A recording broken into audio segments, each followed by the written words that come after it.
I'm the Reverend Susan Frederick Gray. I'm the minister of the First Unitarian Universalist Church of Youngstown. And what concerns do you have, both as the head of the congregation here, as the minister, and representing the organization here? What concerns did you bring tonight? Tonight particularly, I mean, one of my concerns is the concentration of group homes in this area, and whether or not the people living there are being adequately served, supervised, and given the care that they need. So, you know, we welcome folks from those group homes into our church, but certainly seeing them, I wonder if they're being well taken care of, if they're getting the nursing care that they need. Mm-hmm. So that's one of my concerns, and just what that does to the neighborhood, that concentration, and what it does for the people who live in the group homes to be surrounded in a place with high concentration of people with mental illness. I think that I would imagine that's difficult. Okay.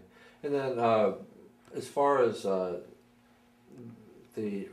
receptive the people who are hosting this tonight might be, what would you like to see come out of this then? If either that, or the concern you addressed, or maybe something else. I'd love to see the abandoned homes that have, that cannot be repaired, that people have not lived in for years, that have been stripped. I'd like to see them taken down because they are huge concerns for the people who live in this neighborhood. To get those down, to help people buy abandoned properties next to their homes where they're committed to the neighborhood, help them expand their yards where they want to, and thoughtful, organized planning about the layout of the neighborhood. Personally, from the statistics they showed, it looked like there are a good number of young people. The 20 to 50 age was the biggest group, and I think there were more under 20 than over 50 or over 75. So I would like to see more parks and recreational, and actually I was talking to a young woman in our church. She's 15 years old. She said when she was young, there were no other kids her age around in the neighborhood, but now she sees more and more young children. So I think we need to invest in playgrounds and areas for recreation for kids, because they seem to be in the neighborhood more than they have been in the past 10 years. Okay, thank you. Thank you. Bill D'Avignon, I'm the Community Development Director for the City of Youngstown. Okay, and as far as the meetings go, this was the second meeting in this neighborhood, the Wick Park neighborhood. What's the next step after this? Well, this was what we're terming as a stakeholders meeting, where we're just trying to get maybe some of the higher representation of major players in the neighborhood, some big ideas that we can kind of take back into the neighborhood. So the next meeting will involve everybody that wants to attend. We're going to go door to door to every house, to everybody that lives here, and make notification for the upcoming meeting. And what are you going to do with the information that you gathered tonight, though? This will come up with some big ideas as far as what we're saying are big planning ideas for, whether or not this church needs additional parking. That's what we're going to recommend. Some additional parking here, which may mean that if there's vacant properties nearby, that's what we're going to suggest that they go. We ultimately work towards getting them in the possession of the church for parking.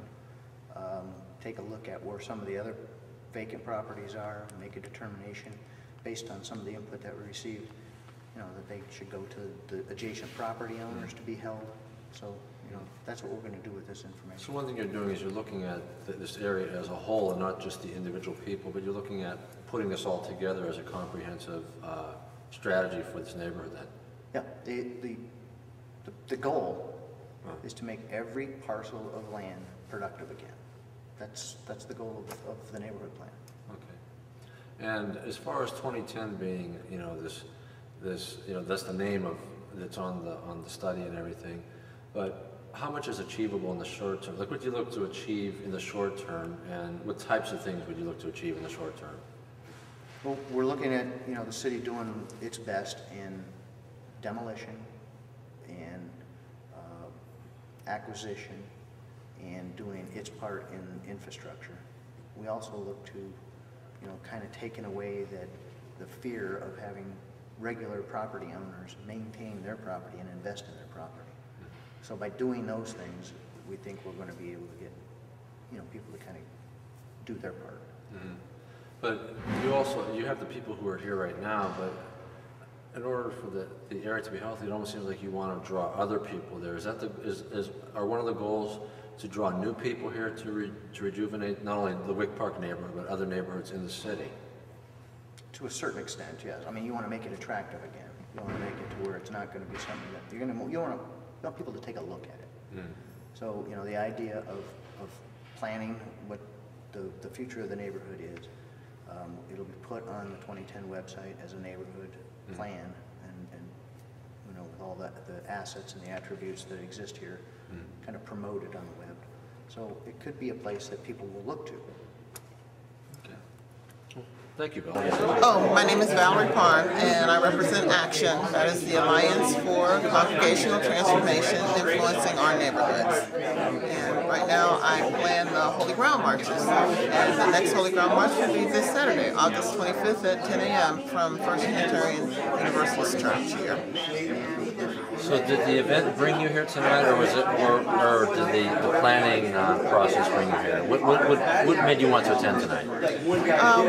When I heard about this event, this planning process, I'm extremely interested in the neighborhood, and I wanted to see exactly what the stakeholders saw as the problems to the neighborhood. As a planner for the Holy Ground Marches, I've canvassed the neighborhood.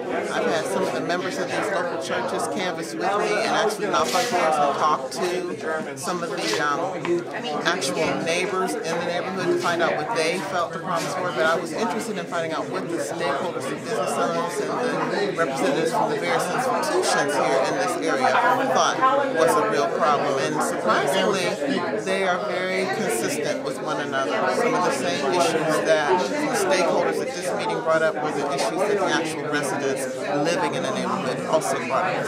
What were some of the issues that both mentioned, though, that were consistent? Abandoned houses, again and again, was a very large concern with some of the neighborhoods, as some of the neighbors living in the neighborhoods. And again, the condition of the streets and sidewalks, that was another concern about the neighbors, especially for people who have children, because they were complaining they can't ride their bikes on the streets, you can't ride your bike on the sidewalks. Some of the crime, some of the lighting and street lighting was a problem, but overwhelmingly the abandoned houses and the fact that breeds crime and also rodent problems, those kinds of things, came first and foremost. Oh, okay. Yeah. Hi, I'm Deb Weaver. I'm a resident of the Wick neighborhood, and I am also a concerned citizen and a member of several nonprofits in the area. The reason I came to the meeting is because I'm committed to this area. I plan on staying here for the rest of my life, and I would like to be able to walk through the streets and look at something besides abandoned houses. Well, first of all, the gateway coming from the University of Wick Avenue and the abandoned car dealerships, I really think that something needs to be done about those spaces. Converted into art galleries, anything, even tech businesses, something, because it's just such a blight right there at an entranceway to the university. The other thing that was mentioned were the stoplights. And as a female driving through the city at night and having to stop at every single red light, I am concerned about that and think that definitely needs to be fixed, that they need to be synchronized. Just to give people the impression that they're safe, if nothing else. I mean, it would make me feel better anyway. I'm trying to think of some of the other things that were mentioned. The group home problem is a big one, but I don't have any answers to that one. I really don't.